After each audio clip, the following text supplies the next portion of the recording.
iz RTS centra u našoj Srbiji. Ovde puštamo najbolje snimke iz cijeli svet, a posebno iz naš krajolik. Ja se zovem Nevenka Đelić i javljam se iz našeg krajolika u Kragujevcu. Ovde se istumbao jedan autobus i uleteo u kukuruz. Slika vi govori umjesto reči da je išao iz Berane u Beograd. Ovde otišlo sve u kurac, a kola i dalje idu ki da ništa nije bilo.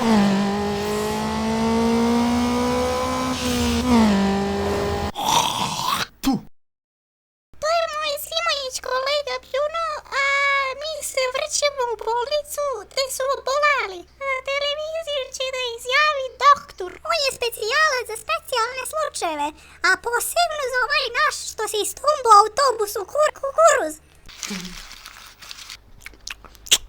Ovde u bolnici leže samo oboleli i oni što nema šta da rade, jel te Ovde u bolnici imamo dobre sestre koje pružaju usluge. Ja sam jedna od sestara i ja ovde radim od kako sam se zaposlio.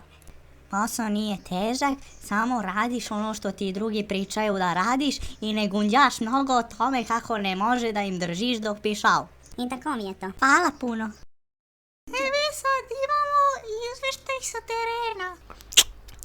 Koštunica, levi sa slike je izjavio da mnogo voli da ga desni naguzi.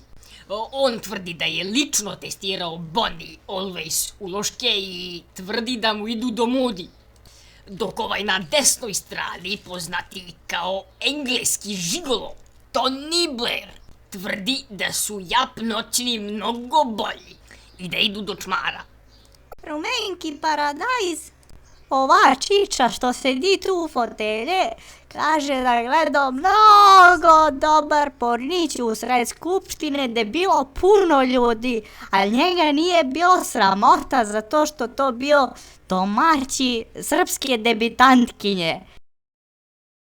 老子叫你知道我們羅馬功夫的厲害。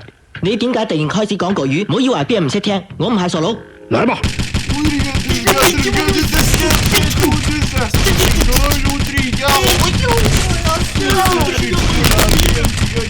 A sada vremenska prognoza.